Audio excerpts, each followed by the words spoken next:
Greetings in the precious name of Jesus. Welcome to the dew drops of God's Word. Let us begin our day with God's blessings for us today. From the Gospel according to St. John, chapter 14, verse 27. Peace I leave with you, my peace I give to you. Not as the world gives do I give to you. Let not your hearts be troubled, neither let them be afraid. Jesus did not leave us with a list of opinions, but with a set of convictions.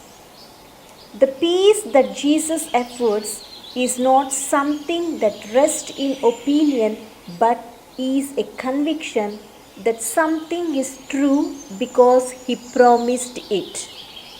We change opinions at will, but our convictions stay with us.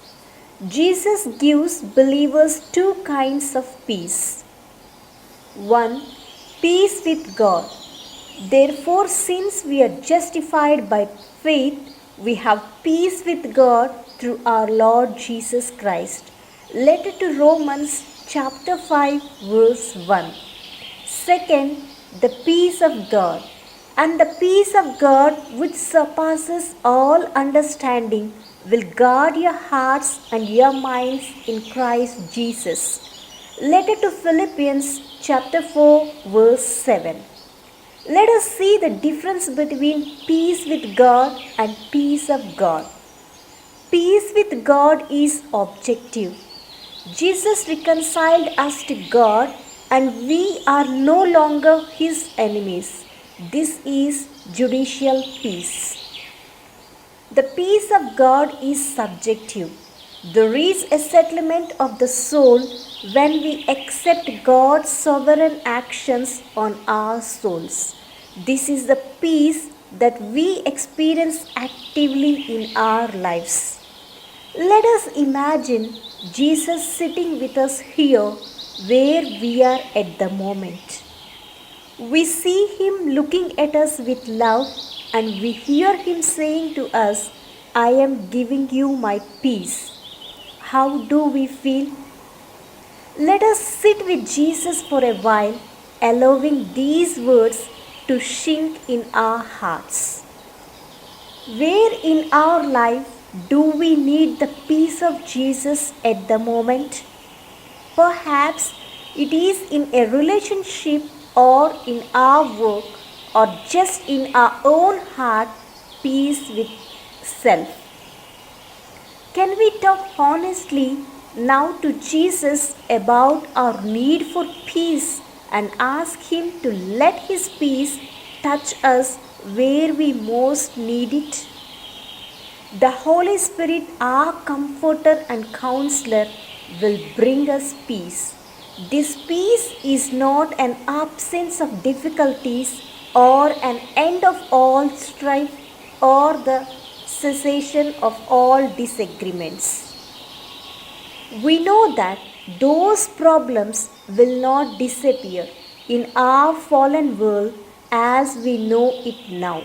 However, the gift of God's presence, the gift of Jesus' guidance, and the blessings of the Holy Spirit mean that we can have peace in our storms, struggles, and fallen world.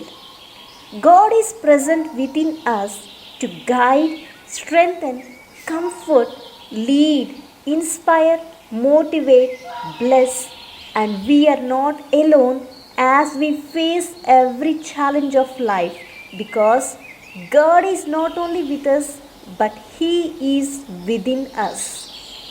Jesus' return to heaven is not a loss of peace or His abandonment of us. It is His going away so that He can send us the gift of the Holy Spirit, who brings us God's peace. There is no rest outside of Him, and there is no hope unless we are reconciled to the Father through Christ Jesus, who gave His own little flock His gift of peace, His wonderful peace, when He said, My peace I leave with you, my peace I give to you. Let us experience His wonderful peace with us. Let us say a small prayer.